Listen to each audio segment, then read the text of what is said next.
है आपका। मैं हूं प्रशांत चरहे।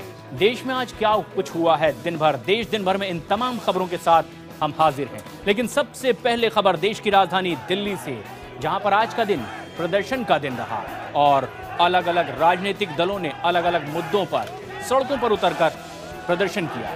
3 तस्वीरें आप देख रहे हैं, जिसमें एक बीजेपी के प्रदर्शन की है। अपने विधायक ओपी शर्मा को दिल्ली विधानसभा से पूरे सत्र से निलंबित किए जाने के विरोध में उनका यह प्रदर्शन था। तो वहीं दूसरी तस्वीर यूथ कांग्रेस की है। जंतर मंतर पर उन्होंने प्रदर्शन किया है केंद्र सरकार के खिलाफ असहिष्णुता के मुद्दे पर। वहीं केजरीवाल सरकार ने जन लोकपाल बिल पेश किया है, लेकिन प्रशांत भूषण और योगेंद्र यादव की अगुवाई में स्वराज अभियान के कार्यकर्ताओं ने दिल्ली विधानसभा के बाहर आज प्रदर्शन किया। ये तस्वीरें तब की हैं जब दिल्ली विधानसभा में दिल्ली सरकार लोकपाल बिल पेश कर रही थी। इसी दौरान बीजेपी विधायक विजेंद्र गुप्ता अपने साथी विधायक ओपी शर्मा के निलंबन के खिलाफ विरोध दर्ज कराने लगे। ओपी शर्मा के निलंबन का विरोध करने पर विधानसभा अध्यक्ष ने कई बार विजेंद्र को बैठने के लिए कहा, लेकिन विजेंद्र गुप्ता लगातार बोलते रहे, जिसके बाद स्पीकर ने आदेश दिया कि विजेंद्र गुप्ता को बाहर कर दिया जाए। इसके बाद मार्शल ने विजेंद्र गुप्ता को उठाकर विधानसभा से बाहर कर दिया। इससे पहले बीजेपी कार्यकर्ताओं ने पुतला भी फूंका। बीजेपी के प्रदर्शन के चलते लक्ष्मीनगर इलाके में जबरदस्त जाम भी लग गया। बीजेपी का यह प्रदर्शन उनके विधायक ओपी शर्मा को विधानसभा से पूरे सत्र के लिए निलंबित किए जाने को लेकर था। जो तानाशाही रवैया दिल्ली की सरकार कर रही है, उसके विरोध में आज हमारे सभी कार्यकर्ताओं का यहाँ रोष प्रदर्शन हुआ है। उधर यूथ कांग्रेस ने केंद्र सरकार के खिलाफ असहिष्णुता पर प्रदर्शन किया। जंतर मंतर पर बड़ी संख्या में जुटे यूथ कांग्रेस के कार्यकर्ताओं को हटाने के लिए वाटर कैनन का इस्तेमाल किया गया। ये सरकार के आने के बाद वो तमाम उनके जो वादे किए थे वो तो जुमले साबित हुए और लगातार इस देश में इंटॉलरेंस का माहौल खड़ा किया गया, चाहे वो दादरी का किस्सा हो, चाहे मुजफ्फरनगर हमने देखा। दिल्ली विधानसभा में आज जन लोकपाल बिल 2015 पेश किया गया, लेकिन विधानसभा के बाहर केजरीवाल के ही अपने पुराने साथी हंगामा कर रहे थे, प्रदर्शन कर रहे थे इसी बिल को लेकर प्रशांत भूषण और योगेंद्र यादव की अगुवाई में। जिस जन लोकपाल बिल के लिए केजरीवाल ने पिछले साल सीएम की कुर्सी छोड़ दी थी, आज उसे दिल्ली विधानसभा में पेश कर दिया गया। दिल्ली के उप मुख्यमंत्री मनीष सिसोदिया ने बिल को पेश किया।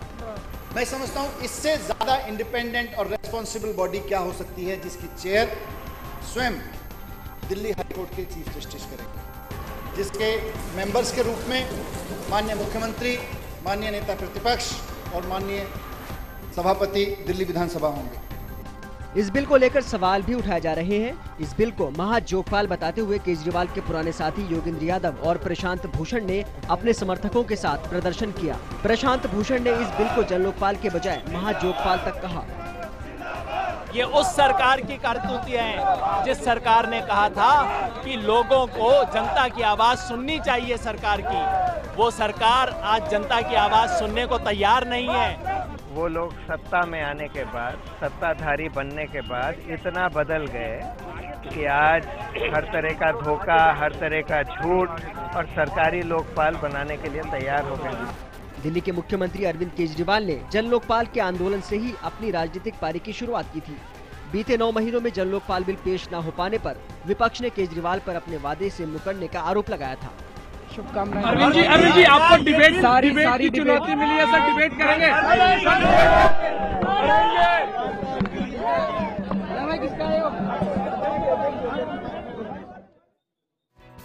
और आज बिल पेश कर दिया गया है दिल्ली विधानसभा में, जन लोकपाल बिल।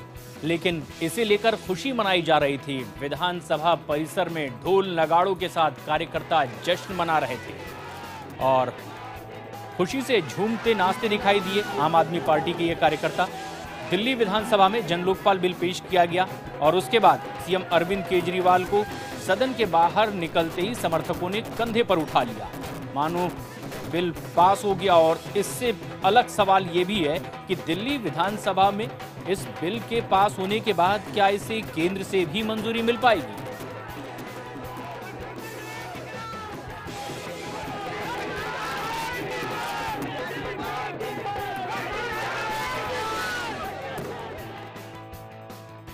आईएसआई जासूस पकड़े गए हैं और ऐसे में जब पूछताछ हुई है तो कई अहम खुलासे हुए हैं, जिसमें ये बात भी सामने आई है कि पाकिस्तान एम्बेसी की ओर से कई सहयोग उन्हें मिल रहा था। हालांकि पाकिस्तान की ओर से इस बात से इनकार किया गया। इन चेहरों को गौर से देख लीजिए। पाकिस्तान की खुफिया एजेंसी के ये एजेंट देश के अलग अलग हिस्सों से पकड़े गए हैं, जिन्हें आज दिल्ली और कोलकाता की कोर्ट में पेश किया गया। रजौरी में हेड कांस्टेबल के पद पर तैनात अब्दुल राशिद को पटियाला हाउस ने 7 दिन की पुलिस हिरासत में भेज दिया है, जबकि दिल्ली से गिरफ्तार कैफतुल्ला रजौरी के स्कूल में लैब असिस्टेंट के तौर पर काम कर रहा था। कैफतुल्ला खान को भी पटियाला हाउस कोर्ट में पेश किया गया। अकॉर्डिंगली ये फिर इंफॉर्मेशन व्हाट्सएप, वाइबर, ईमेल के द्वारा अपने पाकिस्तानी हैंडलर को देता था। उधर कोलकाता से पकड़े गए 3 एजेंटों मोहम्मद अशफाक अंसारी, इरशाद अंसारी और मोहम्मद जहांगीर, तीनों को ही 14 दिन की पुलिस हिरासत में भेज दिया गया है। इनके खिलाफ आईपीसी की विभिन्न धाराओं के तहत केस दर्ज कर लिया गया है। शुक्रवार को भी मेरठ से एक आईएसआई एजेंट को गिरफ्तार किया गया था। मोहम्मद एजाज नाम के आईएसआई एजेंट को मेरठ से गिरफ्तार किया गया है। इसने अपने मुल्क को धोखा तो दिया ही दिया, उसे भी धोखा दिया जिसने इसे जान से भी ज्यादा मोहब्बत की थी। इसकी पत्नी को नहीं पता था कि ये किस तरह की नापाक हरकतों में शामिल है। सालों से तिनका जोड़कर घर बनाया था, आज समेटने में जुटी है आसमा। आसमा का सबसे बड़ा दुख ये है कि जिसके साथ उसने अपनी पूरी जिंदगी बुन ली, उसी शख्स ने उसे सबसे बड़ा धोखा दिया। कल तक मोहम्मद एजाज को वो अपने पति के तौर पर जानती थी, लेकिन आज एजाज की पहचान आईएसआई एजेंट के तौर पर है। अगर इन्होंने ये गलत काम किए, गलत काम का कुछ उनका सजा मिलना चाहिए थोड़ा बहुत, ताकि हिंदुस्तान का जो गलत किए छोड़ दे, तौबा कर दे। हम तो यही कर सकते हैं। बिहार के आरा की रहने वाली आसमा ने 3 साल पहले एजाज से निकाह किया था। उस समय एजाज ने खुद को बंगाल का बताया और इस बात के प्रूफ के तौर पर कुछ कागजात भी दिखाए थे। आसमा के पिता उसे ले जाने के लिए बरेली पहुंच गए हैं। उनका भी कहना है कि पूरे परिवार को धोखे में रखा गया है। आसमा के पेट में 8 महीने का बच्चा है, जिसके पैदा होने के पहले हजारों सपने बुन लिए थे। आसमा का कहना है कि वो बच्चे को जन्म देगी, लेकिन गद्दार पिता के साए से उसे दूर रखेगी। सीपीएम सांसद मोहम्मद सलीम के बयान से लोकसभा में आज जमकर हंगामा हुआ है। सलीम के बयान के बाद गृह मंत्री राजनाथ सिंह ने कहा है कि वो इस तरह के बयान से आज से पहले कभी इतने आहत नहीं हुए। लोकसभा में असहिष्णुता पर चर्चा शुरू हुई, लेकिन 1 घंटे के अंदर ही जोरदार हंगामा हो गया।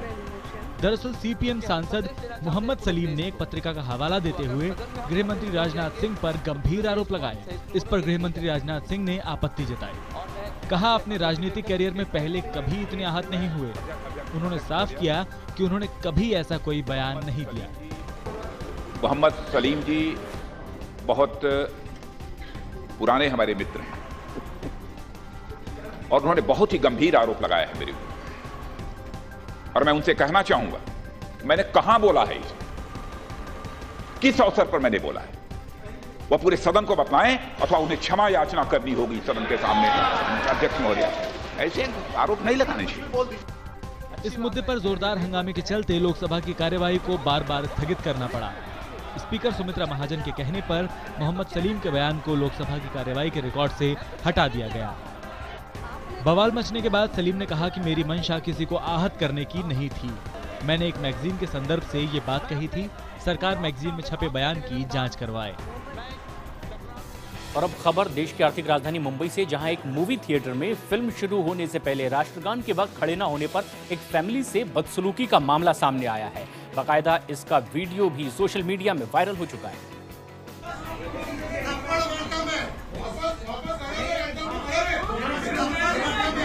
कुर्ला के पीवीआर सिनेमा में तमाशा फिल्म देखने आए लोगों को एक और तमाशा देखने को मिला। दरअसल रणवीर कपूर और दीपिका पादुकोण की तमाशा फिल्म शुरू होने से पहले राष्ट्रगान हुआ। इस दौरान एक फैमिली अपनी सीट पर बैठी रही। इसका वहां मौजूद दर्शकों ने काफी विरोध किया। भीड़ ने फैमिली से बदसलूकी की।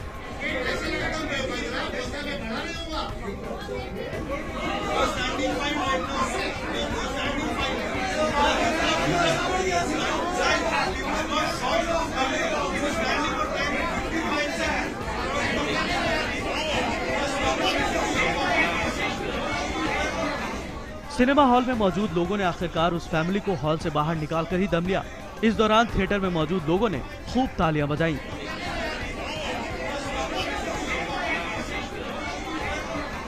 बता दें कि महाराष्ट्र में किसी भी फिल्म के शुरू होने से पहले सभी मूवी थिएटर और सिनेमा घरों में राष्ट्रगान होता है। सभी दर्शक राष्ट्रगान के सम्मान में खड़े भी होते हैं।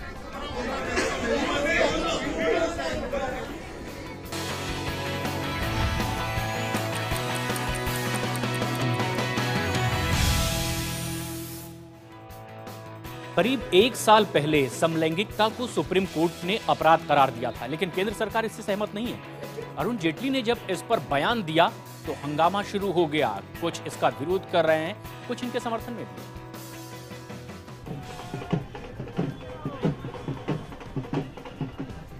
अपनी खास पहचान को आम बनाने की उम्मीद लिए रविवार को समलैंगिक कार्यकर्ता जब दिल्ली की सड़कों पर उतरे तो उनके लिए उत्साह की वजह मशहूर वकील और देश के वित्त मंत्री अरुण जेटली का एक दिन पहले का बयान था। जेटली के बयान को विपक्ष के दिग्गज पी चिदम्बरम का समर्थन भी मिला।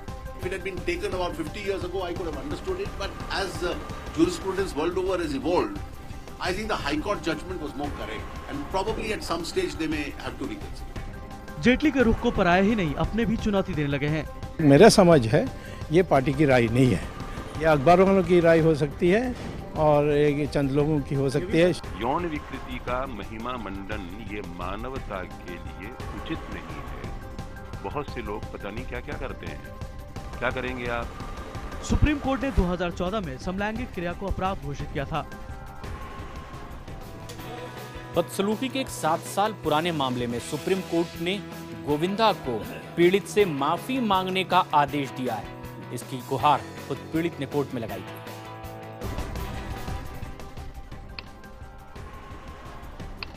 सात साल पहले के इस थप्पड़ की गूंज गोविंदा के कानों में एक बार फिर सुनाई दे रही होगी, क्योंकि इस थप्पड़ का हिसाब गोविंदा को अब देना होगा।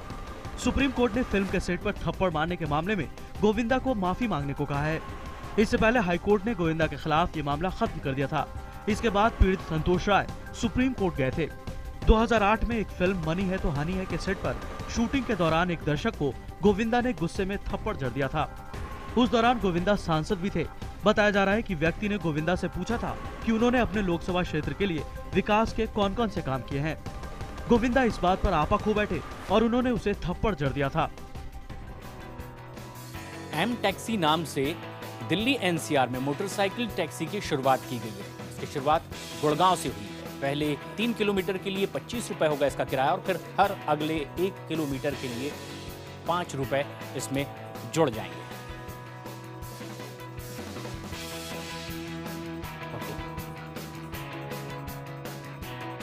शीना बोरा हत्याकांड मामले में गिरफ्तार पीटर मुखर्जी का शनिवार को पॉलीग्राफ टेस्ट करवाया गया था, लेकिन कोर्ट ने अब कल तक के लिए सीबीआई हिरासत में पीटर मुखर्जी को भेज दिया है।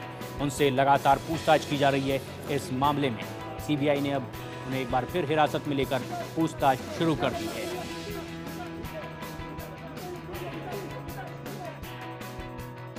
देश दिन भर में फिलहाल इतना ही।